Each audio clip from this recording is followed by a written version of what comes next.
আল্লাহ পাক ফেরেশতাদেরকে বলেছিলেন যে তোমরা এই নামগুলো বলে দাও দেখি, যদি তোমরা সত্যবাদী হয়ে থাকো। ফেরেশতারা এই নামগুলো বলতে পারেননি।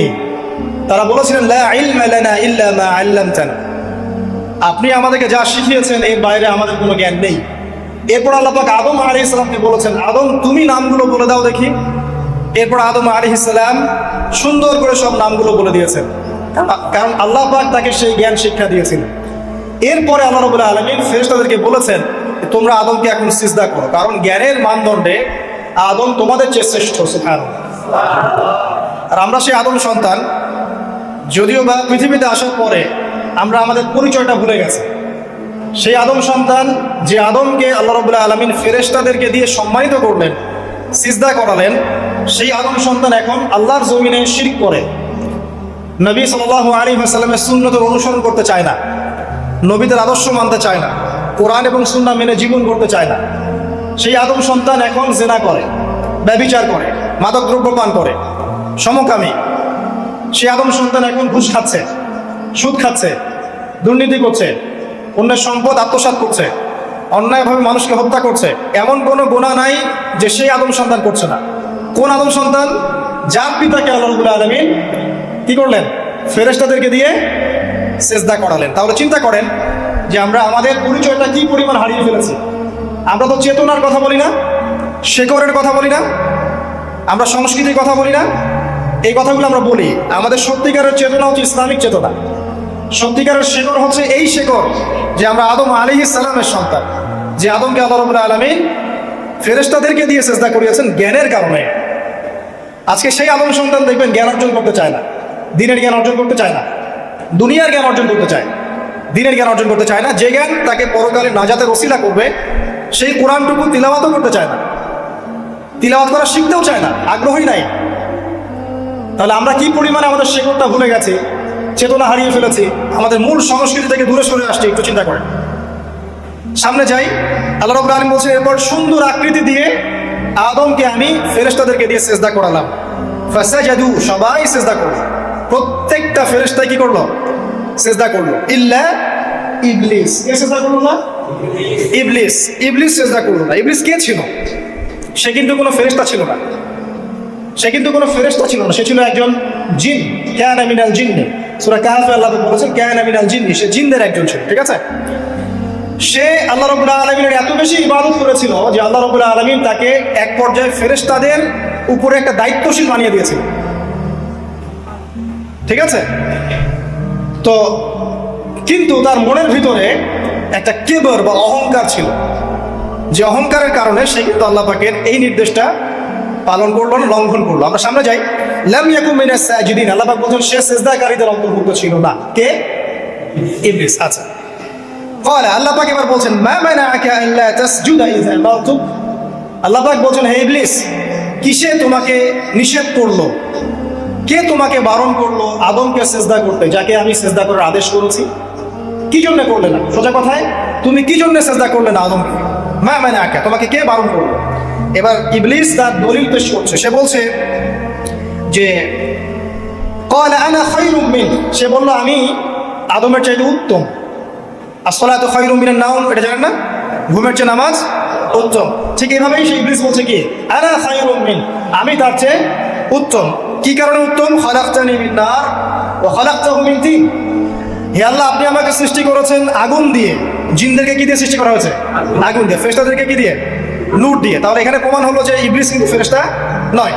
আমাকে সৃষ্টি করেছেন আগুন দিয়ে, ওয়া খালাকতাহু মিন তিন, এবং আদমকে সৃষ্টি করেছেন তিন মানে কাদামাটি দিয়ে।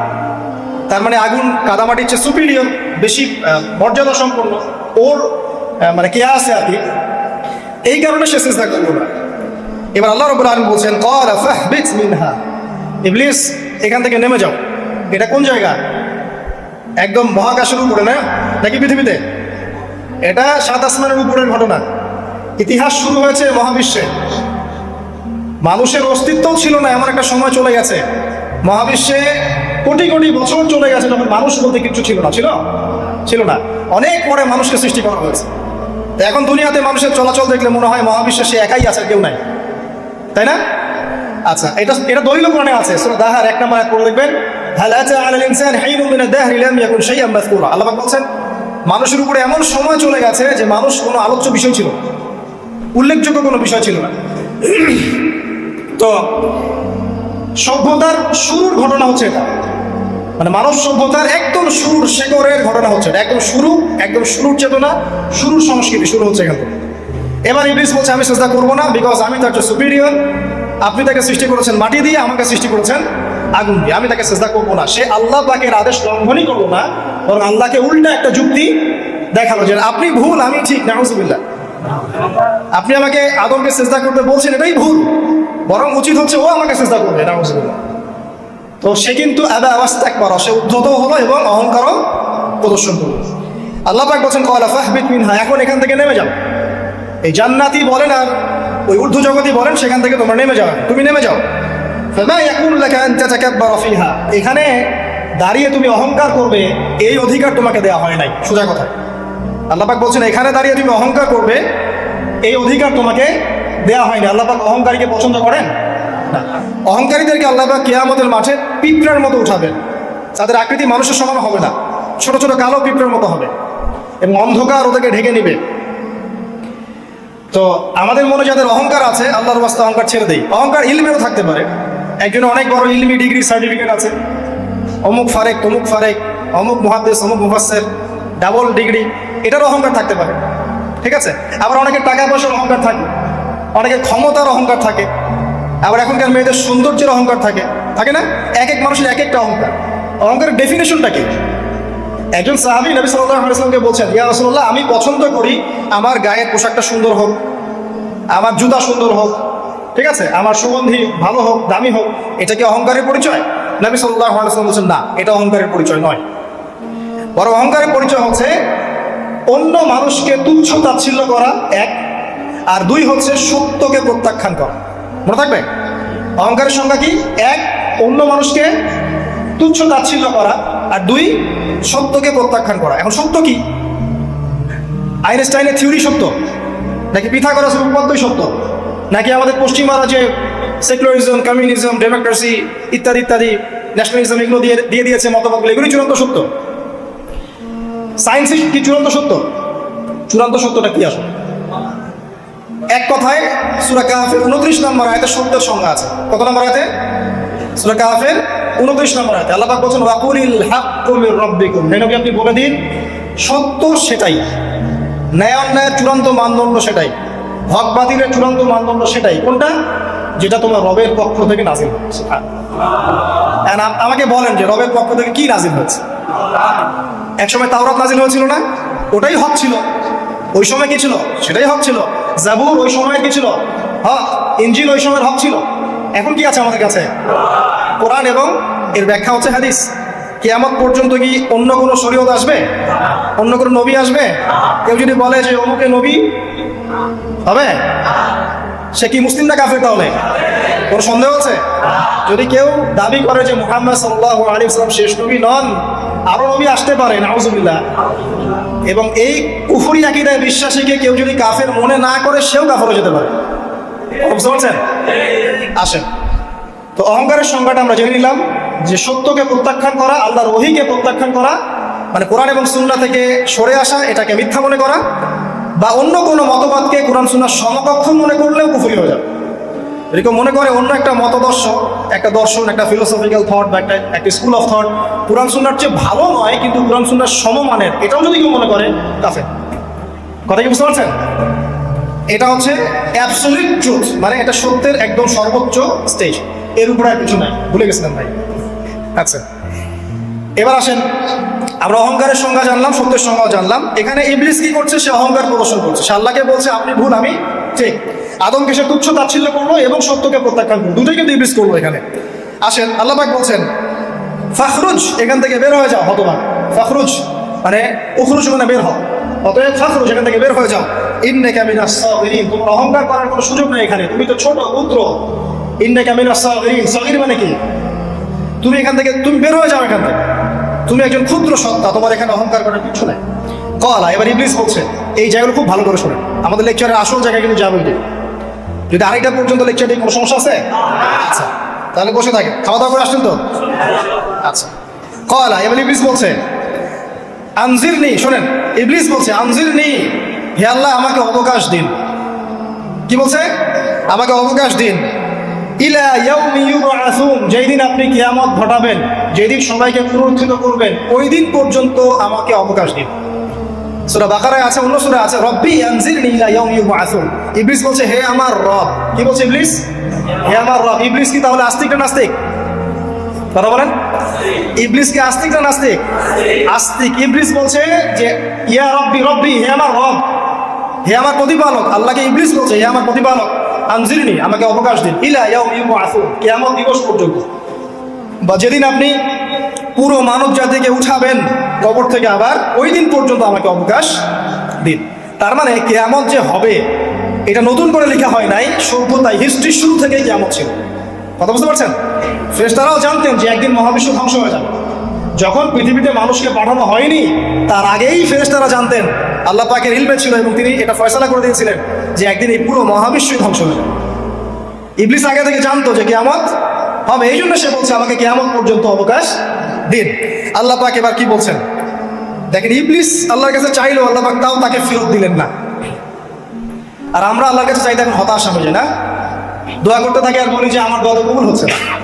আর ইবলিস একটা জিনিস চাইলো, আল্লাহ পাক বললেন ক্বালা ইন্নাকা মিনাল মুনজারিন, যাও তুমি অবকাশপ্রাপ্তদের একজন, তোমাকে অবকাশ দেওয়া হলো। এক কথায় তোমার দোয়া কবুল করা হয়েছে, তোমার অবকাশ তোমাকে দেওয়া হলো, কারণ আল্লাহ পাক এটা পরীক্ষা করবেন ইবলিসকে দিয়ে, মানব জাতিকে।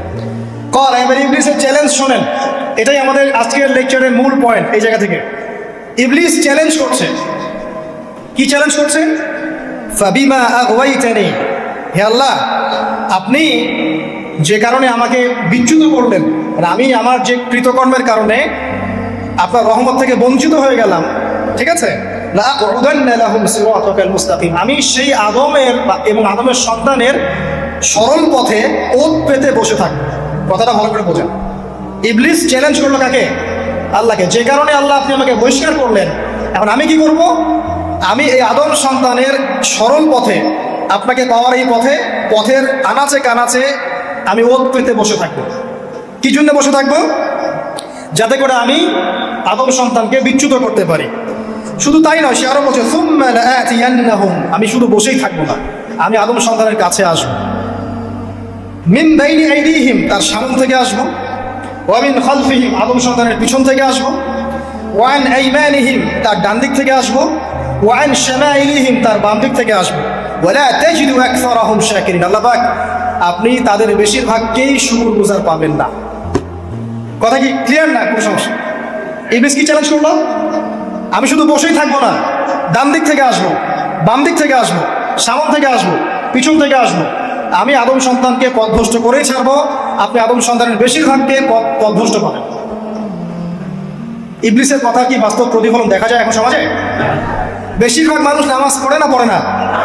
বেশিরভাগ মানুষ সুদ খায় না খায় না? বেশিরভাগ যুব সমাজ জেনা করতেছে না করতেছে না? বেশিরভাগ লোক মাদক খাচ্ছে না খাচ্ছে না? পৃথিবীর কোনো জায়গায় আল্লাহর বিধান আছে কি নাই? দুই একটা জায়গায় আছে আইওয়াশ, শোডাউন। বেশিরভাগ নারী পর্দায় চলে না চলে না? বেশিরভাগ মানুষ রোজা রাখে না রাখে না? বেশিরভাগ মানুষ যাকাত দেয় কি দেয় না? তাহলে ইবলিস যে বলবো আপনি বেশিরভাগকেই শুকরগুজার পাবেন না। বেশিরভাগ মানুষ পরকালের স্বার্থে কাজ করে না দুনিয়ার স্বার্থে কাজ করে? কতজন মানুষ আল্লাহ পাকের দ্বীনটাকে প্রচার প্রসার প্রতিষ্ঠার কথা বলে বা কোরআন সুন্নাহর কথাগুলো মেনে চলে? কতজন মানুষ? বেশিরভাগ লোক মেনে চলে। তাহলে ইবলিস কি সফল না ব্যর্থ? ইবলিসের চ্যালেঞ্জ কি সফল না ব্যর্থ? ইবলিসের কথা সে কিন্তু অক্ষর অক্ষরে পালন করেছে। আর ইবলিসকে আল্লাহ পাক কেন পৃথিবীতে নিয়েছেন? আমাদেরকে পরীক্ষা করার জন্য, যেন আমরা এই সর্বপথ থেকে বিচ্যুত না হই। সামনে যান, আরো কঠিন কথা আছে। আল্লাহ পাক বলছেন এখান থেকে বের হয়ে যাও, মাযউমান মাদহুরা, একদম অপদস্থ লাঞ্ছিত হয়ে এখান থেকে বের হয়ে যাও। লামান তাবিআকা মিনহুম, তুমি তো চ্যালেঞ্জ করলে আমাকে, ঠিক আছে, কিন্তু যে ব্যক্তি যেই তোমার অনুসরণ করবে, আল্লাহ পাকের কথা শোনেন, যেই তোমার অনুসরণ করবে, লাআমলাআন্না জাহান্নামা মিনকুম আজমাইন, যে পুরুষ বা নারী যেই হোক না কেন, যে আদম সন্তান ইবলিস তোমার অনুসরণ করবে, তোমার পথ ধরবে, আমি তোমাকে সহ এদের সবাইকে দিয়ে জাহান্নাম পূর্ণ করব। আল্লাহর কিচ্ছু যায় আসে না। আল্লাহ পাক যদি এই পুরো পৃথিবীটাকেও জাহান্নামে নিক্ষেপ করেন অবাধ্যতার কারণে, আল্লাহ পাকের কিছু যায় আসে? ওই যে আপনাদের এখানে নদী আছে না, কি বালাসী ঘাট, এখানে চর আছে না, চরের মধ্যে একটা বালুর কণার কি দাম আছে বলুন তো? একটা বালুর কণার কোনো দাম আছে? এই পুরো মহাবিশ্বের পৃথিবীর অবস্থান এর চেয়েও কম। তো পুরো পৃথিবীর মানুষ যদি আল্লাহ অবাধ্য হয়, আল্লাহ পাক যদি পুরো দুনিয়াটাকে ধ্বংস করে দেন, জাহান্নামে নিক্ষেপ করেন, আল্লাহ পাকের কিছু যায় আসবে কিনা? এবার আসেন, এখান থেকে আমরা বুঝতে পারলাম যে ইবলিস একটা তৃতীয় সত্তা। আল্লাহ পাক আদম আলাইহিস সালামকে সৃষ্টি করলেন, নাম শিক্ষা দিলেন, সেজদা করালেন, ইবলিসকে সেজদা করতে বললেন, সে করলো না। সে চ্যালেঞ্জ করলো উল্টা যে আমি ওর চেয়ে উত্তম, আপনি ভুল, আমি সঠিক। সে অহংকার করলো এবং একই সাথে সে আদমকে পথভ্রষ্ট করার চ্যালেঞ্জও করে বসল। আল্লাহ পাক ঘোষণা করলেন, যদি কোনো আদম সন্তান তোমাকে ফলো করে, তোমাকে সহ তাকে আমি জাহান্নামে নিক্ষেপ করব। ঠিক আছে এ পর্যন্ত? এবার সামনে আসেন। এবার আল্লাহ পাক আদমকে বলছেন, কাকে বলছেন? আদম আলাইহিস সালামকে বলছেন, ইয়া আদম, হে আদম। তার আগে আদম আলাইহিস সালামের বুকের পাঁজর থেকে কাকে সৃষ্টি করছেন? হাওয়া আলাইহিস সালাম, সভ্যতার ইতিহাসের প্রথম নারী এবং ইতিহাসের সবচেয়ে সুন্দরী রমণী কে? হাওয়া আলাইহিস সালাম। আরেকজন আছেন সবচেয়ে সুন্দরী রমণী, কে? কে বলতে পারবেন? জি না, 100 টাকা পুরস্কার বলেন। হ্যাঁ, নাম কি? মাশাআল্লাহ, ওকে পুরস্কার দিও। কি নাম তোমার? মাশাআল্লাহ, মাশাআল্লাহ। দ্বিতীয় সুন্দরী রমণী, দুজন রমণীকে বলা হয় পৃথিবীর সবচেয়ে সুন্দরী রমণী। আপনি যাদেরকে দেখে সিডিউস হচ্ছেন, যদিও এদেরকে দেখে সিডিউস হওয়ার কিছু নাই, কারণ এরা তো সুন্দর না, কোনো দিক থেকে সুন্দর না, না পোশাকের দিক থেকে, না চেহারার দিক থেকে, না ফিজিক্যাল স্ট্রাকচারের দিক থেকে। এদেরকে দেখে তো পাগলও সিডিউস হবে। তো আদম আলাইহিস সালাম এবং আদম আলাইহিস সালামের স্ত্রী হাওয়া আলাইহিস সালাম এবং সারা আলাইহিস সালাম ইতিহাসের সবচেয়ে সুন্দর রমণী। ইতিহাসের সবচেয়ে সুন্দর রমণী কাদের স্ত্রী ছিলেন? নবীদের অন্য কারো? এই জন্যই বলি, আপনি যদি পবিত্র থাকেন, আল্লাহওয়ালা মানুষ হন, ইনশাআল্লাহ তাআলা আল্লাহ পাক আপনার ঘরে একজন নেককার, পুণ্যবতী, সুশ্রী স্ত্রী দান করবেন। আপনি যদি এইসব অশ্লীলতার গোলক ধাঁধায় পড়ে নিজের ঈমান হারিয়ে ফেলেন, চরিত্র হারিয়ে ফেলেন, সম্ভাবনা খুবই কম যে আপনি একজন দিনদার মেয়ে পাবেন। বরং আপনি এমন কাউকেই পেতে পারেন যে আপনার মতোই।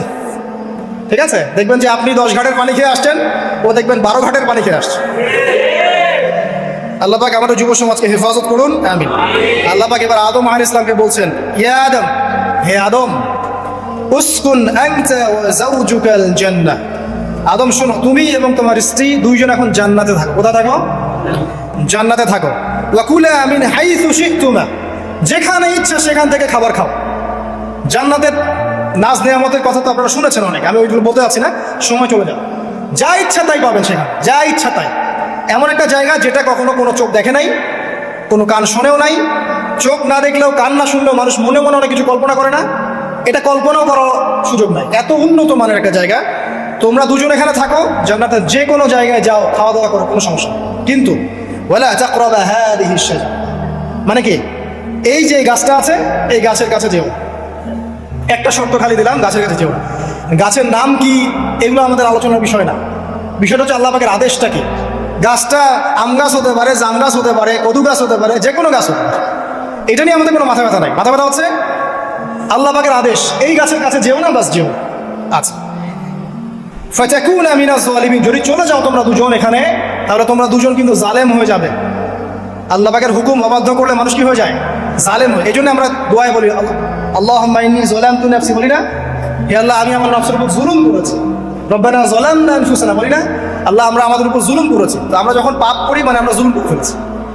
তো তোমরা দুজন এই গাছের কাছে যেও না, যদি যাও তাহলে জুলুম করে ফেলবে এবং জালেম হয়ে যাবে। এবার ইবলিস তো আর বসে নাই, সে তো চ্যালেঞ্জ করেছে, করে নাই? আচ্ছা, এবার ইবলিস কি করছে? ফাওয়াসওয়াসা লাহুমা শাইতান, এবং ইবলিস এবার এদের দুজনকে ওয়াসওয়াসা প্রদান করতে শুরু করলো। ইবলিস কি করলো? ওয়াসওয়াসা প্রদান করতে শুরু করলো। ওয়াসওয়াসাটা এমন ছিল যে, হাল আদুল্লুকা আলা শাজারাতিল খুলদি ওয়া মুলকিন লা ইয়াবলা।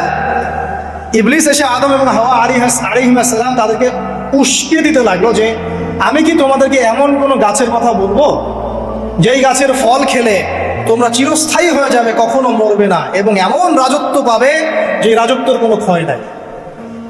ইবলিসের টোপটা কি দেখলেন? চিরস্থায়িত্বের টপ এবং কিসের টপ? রাজত্বের টপ। এটা সূরা তহার মধ্যে আছে। অন্য সূরায় আছে যে আমি কি বলে দিব এমন গাছের কথা যে গাছের ফল খেলে তোমরা ফেরেশতা হয়ে যাবে, কখনো মরবে না। তাহলে চিরস্থায়িত্বের টোপ এবং এই যে কিসের রাজত্বের এই যে টোপ, এই দুইটা হচ্ছে মানুষকে আল্লাহর পথ থেকে ডিসিভ করার একটা মানদণ্ড। কথা বুঝতে পারছেন? এই পৃথিবীতে যত মানুষ পথভ্রষ্ট হয়ে গেছে জন্য হয়েছে অনেকেই, আর অনেকে চিরস্থায়িত্বের জন্য হয়েছে। ফেরাউন নমরুদ চিরস্থায়িত্বের লোভে পড়ে পথভ্রষ্ট হয়নি? আর ওই সময় থেকে শুরু করে এখনকার বিশ্বে যারা ক্ষমতাধর, এরা কি ক্ষমতার দাপটে পথভ্রষ্ট হচ্ছে না? এই দুটো হচ্ছে মানুষকে পথভ্রষ্ট করার মাধ্যম। ইবলিস খুব ভালো করেই জানতো।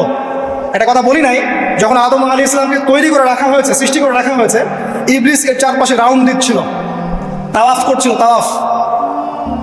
এবং মানব শরীরের এবং মানব মস্তিষ্কের মননের দুর্বল পয়েন্টগুলো সে ফাইন্ড আউট করছিল।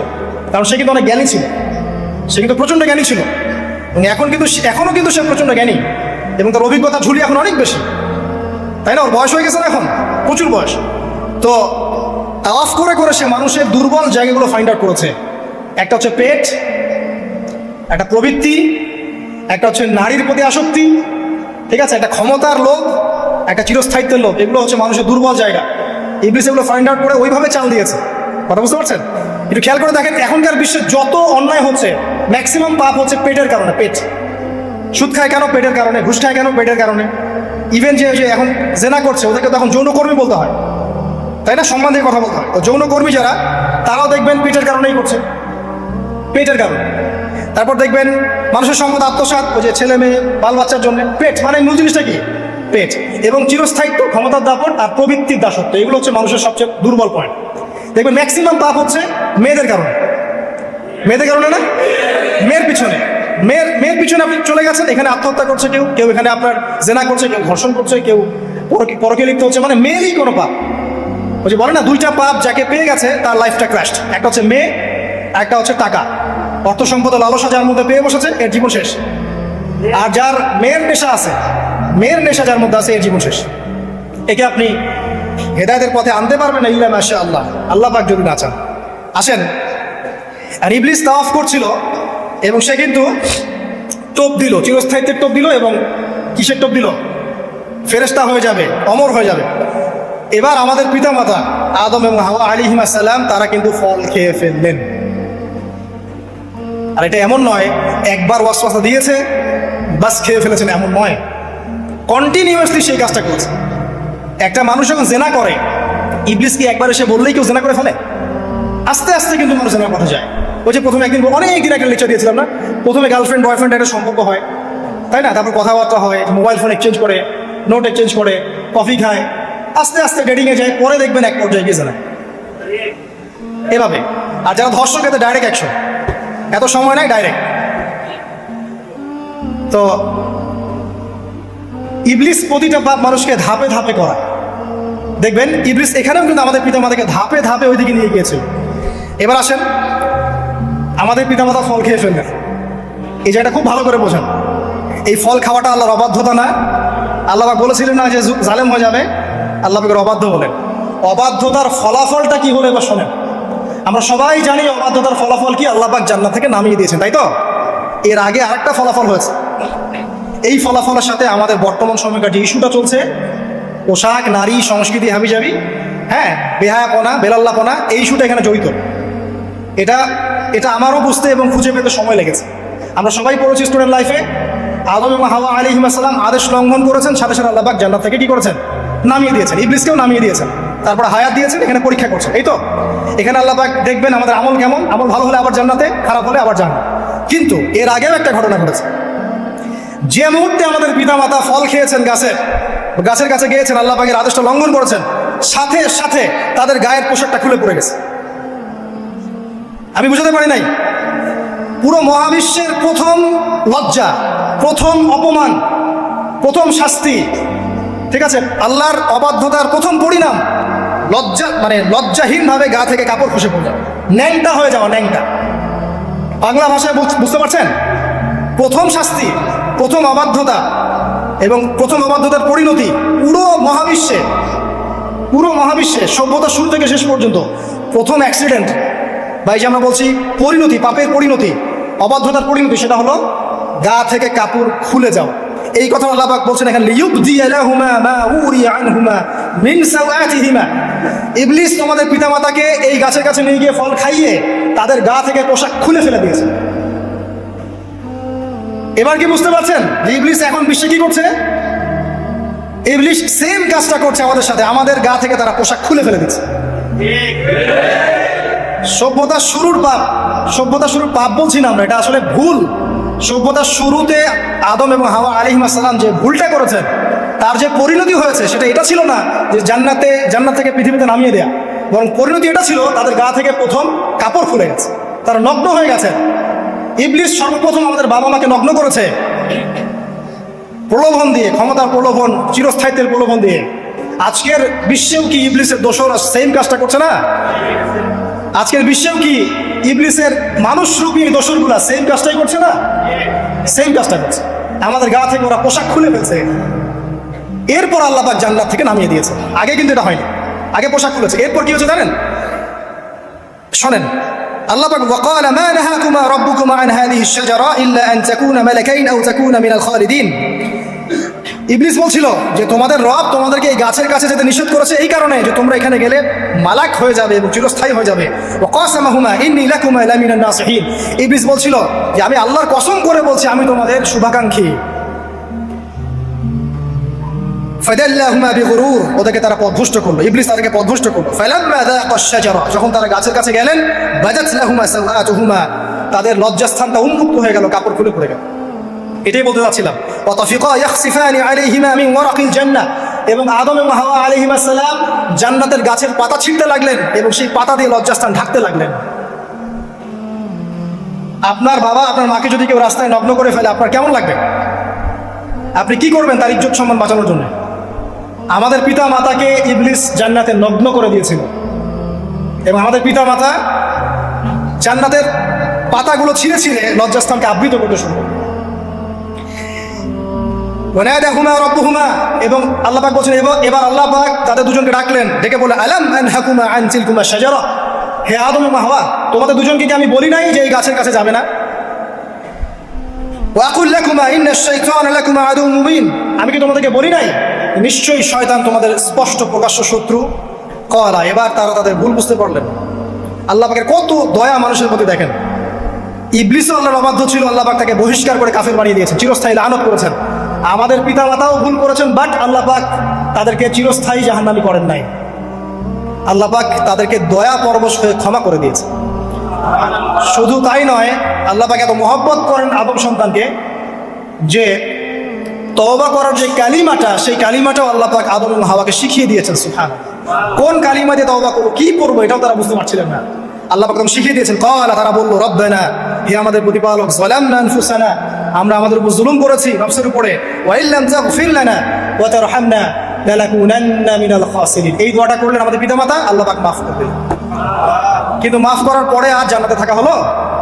এই পৃথিবীতে নামিয়ে দেওয়া। পৃথিবীতে নামিয়ে দেওয়ার পরে একটা হায়াত দেওয়া হলো, কারো 50, 60, 70, 100, 200, 500, 1000 ইত্যাদি। এবং আল্লাহর পক্ষ থেকে ঐশী গ্রন্থ পাঠানো হলো, কখনো তাওরাত, কখনো জাবুর, কখনো ইনজিল ইত্যাদি, কখনো কোরআন। শর্ত দেওয়া হলো যারা আল্লাহ পাকের এই ঐশী গ্রন্থগুলো মেনে চলবে তারা ইনশাআল্লাহ আবার মৃত্যুর পর সেই জান্নাতে ফিরে যাবে যেখান থেকে তারা বহিষ্কৃত হয়েছে।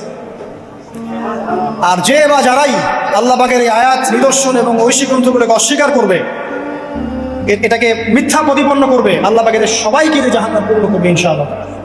আল্লাহ পাক এটাও বলেছেন যে আল্লাহ পাক ওয়ালাকাদ যারানা লিজাহান্নামা কাসীরাম মিনাল জিন্নি ওয়াল ইনস, আল্লাহ পাক বহু মানুষ আর জিনকে দিয়ে জাহান্নাম পূর্ণ করবেন। কারণ এই দুই জাতিকে পাঠানো হয়েছিল পৃথিবীতে শুধু আল্লাহর ইবাদত করার জন্য। ওমা খালাকতুল জিন্না ওয়াল ইনসা ইল্লা লিয়াবুদুন, এরা সেটা করে নাই। এই কারণে আল্লাহ পাক হাদিসের মধ্যে জানিয়েছেন প্রতি 1000-999 জন মানুষকে আল্লাহ পাক জাহান্নামে পাঠিয়ে দেবেন, তবে বেশিরভাগ জান্নাতি হবে এই উম্মতে মুহাম্মাদের মধ্যে। এবার শুনেন, আমাদের পিতামাতার এই পরিণতির পর আল্লাহ পাক যখন আমাদেরকে পৃথিবীতে পাঠালেন, আল্লাহ পাক আমাদেরকে নগ্ন করে পৃথিবীতে রাখেন নাই। সুবহানাল্লাহ, আল্লাহ পাক আসমান থেকে লিবাস পাঠিয়েছেন। এই যে সমাজ বিজ্ঞানের বইগুলোতে লেখা আছে না, মানুষ আগে নগ্ন ছিল, গাছের ছালপাতা পরে থাকতো, তারপরে বন্যপ্রাণী শিকার করতো, গুহায় গুহায় থাকতো, বোগাস, মিথ্যা, বাজে কথাই বলছে, একদম টোটাল মিথ্যা কথাই বলে। আল্লাহ রাব্বুল আলামিন সভ্যতা শুরু করেছেন নবী দ্বারা, সভ্যতা শেষও করবেন নবী দ্বারা। প্রত্যেক যুগে যুগে সভ্যতা ধারক এবং বাহক ছিলেন নবীগণ। আর আদম আলাইহিস সালাম পৃথিবীতে আসার পর নগ্ন হয়ে থাকেন নাই। আল্লাহ পাক আসমান থেকে লেবাস পাঠিয়েছিলেন, সুবহানাল্লাহ। আল্লাহ পাক আমাদেরকে নগ্ন করে রাখেন নাই। এবার দেখেন আল্লাহ পাক কি বলছেন, ইয়া বানি আদম। আচ্ছা আসেন, ইয়া বানি আদম, হে বনু আদম। কাদেরকে বলছেন? আমাদেরকে। قد أنزلنا عليكم لباسا يواري سوآتكم وريشا। হে বনু আদম, আমি তোমাদেরকে নগ্ন ছেড়ে দিচ্ছি না, আমি তোমাদের জন্য লেবাস আর পোশাক পাঠাচ্ছি, যেই পোশাক দিয়ে তোমরা তোমাদের লজ্জাস্থানকে আবৃত করবে এবং সৌন্দর্য বর্ধন করবে। এটা করছি না আমরা এখন? আচ্ছা, ওয়া লিবাসুত তাকওয়া যালিকা খায়র। আর তাকওয়ার লেবাস, তাকওয়ার পোশাকটা হচ্ছে সবচেয়ে উত্তম। যেমন দেখেন আমাদের সতর কি এই নাভির উপর থেকে হাঁটুর নিচ পর্যন্ত না? তাই বলি কি আমরা সবাই এভাবেই ঘুরি? এটা সর্বনিম্ন একটা স্কেল, তাই না? এর উপর আপনি জুব্বা পরছেন, পাগড়ি পরছেন, টুপি পরছেন, বা আপনি হয়তো আরো ঢিলেঢালা কোনো